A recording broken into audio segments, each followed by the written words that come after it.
je m'appelle Aurélia, j'ai 28 ans. Je suis lyonnaise, mais je vis à Paris depuis déjà 6 ans. Et voilà, mon blog s'appelle Fashion is a Playground. On peut le retrouver sur www.fashionisaplayground.com. Dans mon blog, je ne parle pas beaucoup. C'est-à-dire que j'écris jamais de gros romans, hormis sur un sujet un petit peu spécial, mais c'est surtout des photos de look. Donc des photos de moi que prend mon mari, souvent dans notre quartier, ou donc à Montmartre, et plus généralement dans Paris. Voilà, on se balade et au gré de nos trouvailles, on s'arrête dans une petite rue plutôt charmante. Et je fais de plus en plus de beauté, de petits do it yourself. Je parle de tous mes voyages, donc je mets énormément de photos de voyages parce que j'adore voilà, traverser le monde. Ma passion de la mode, je pense qu'elle vient de mes origines familiales en fait.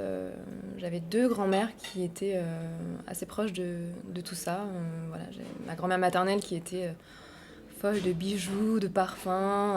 Donc j'ai baigné dans cette féminité-là quand j'étais plus jeune. J'avais une grand-mère qui travaillait dans la mode, voilà, qui vendait de la mode à Paris. Parce que j'ai aussi de la famille qui vient de Paris, donc c'était déjà très ancré. Et puis je me souviens aussi avoir commencé très tôt à faire des petits découpages, de la petite customisation et des petites créations pour mes poupées en fait. Donc je prenais des tissus, je prenais certaines étoffes qui me plaisaient.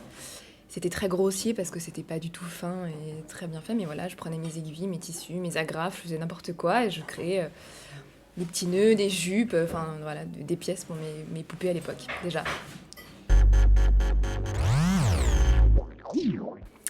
Je préfère utiliser le terme d'activité quand je parle de blog, parce que j'estime que c'est un espace personnel qu'on alimente un petit peu à notre façon. Et non, je dirais pas métier, mais c'est une activité qui occupe une grande partie de mon temps aujourd'hui. Et voilà, comme je suis dans la mode de façon plus générale, ça fait partie oui, de mon métier à plein temps.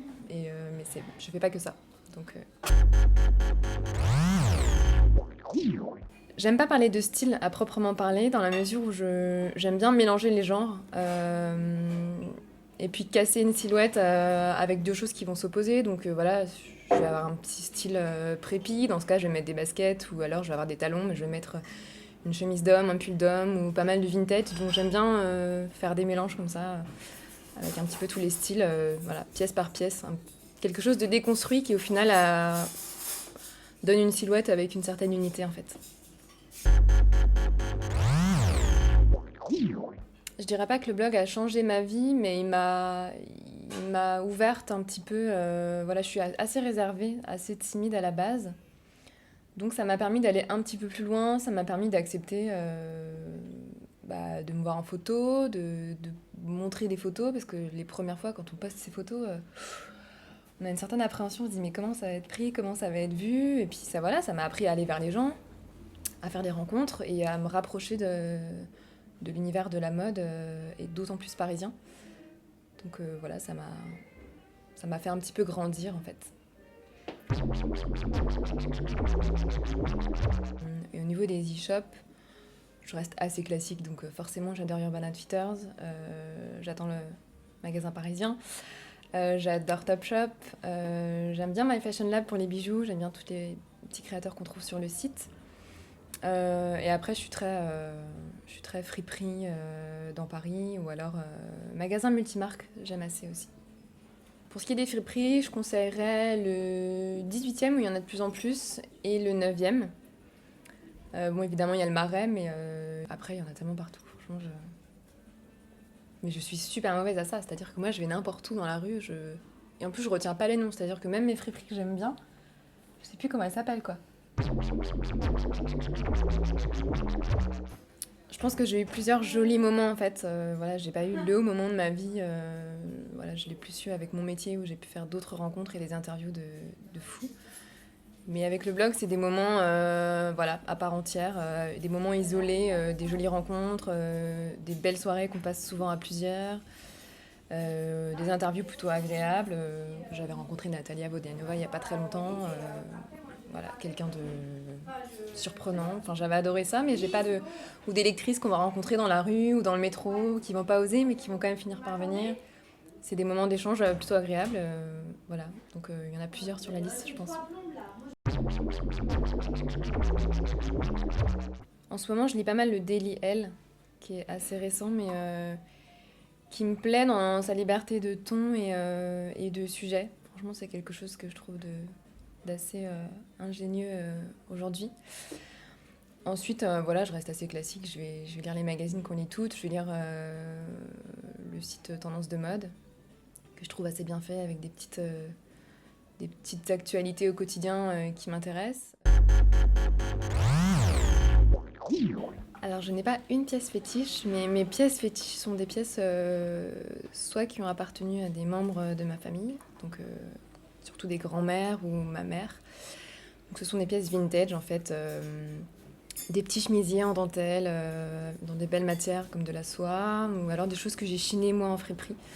Notamment un sac dans les tons de marron, camel, un peu en croco et en peau. Voilà, c'est un sac en demi-lune. Celui-là, j'y tiens particulièrement.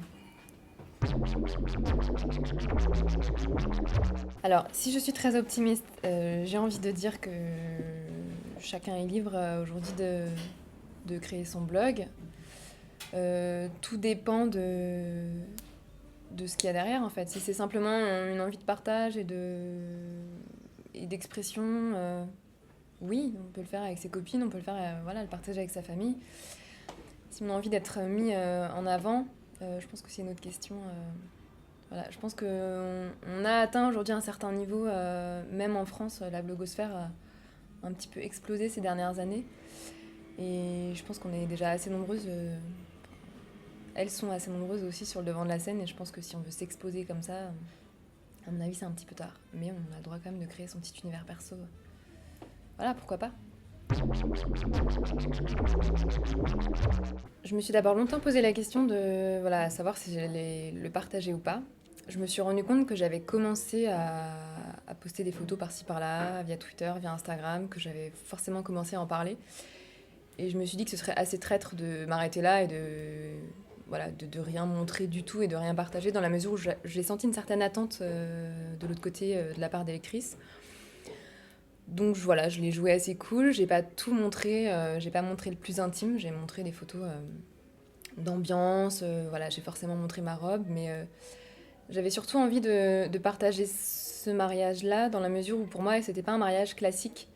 Je voulais montrer qu'on pouvait avoir la robe de ses rêves sur mesure, qu'on avait imaginée en allant voir une créatrice voilà, super sympa et super ouverte qui accepterait de tout faire de A à Z. Je voulais montrer qu'on pouvait avoir un mariage créé de ses propres mains, dehors, en pleine nature, à l'américaine, et que c'était faisable en fait. C'est ce que j'avais ressenti moi en découvrant d'autres mariages sur d'autres blogs. Je m'étais dit, si elles ont pu le faire, je peux le faire aussi. Et je voulais montrer que c'était faisable et qu'on avait réussi à faire quelque chose d'assez joli.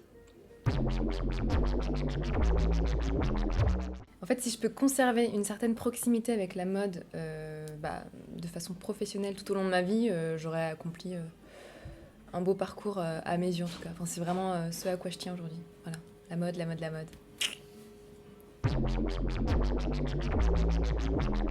J'aimerais demander à la suivante, est-ce que tu t'es déjà senti obligée de porter quelque chose parce que ça avait été offert?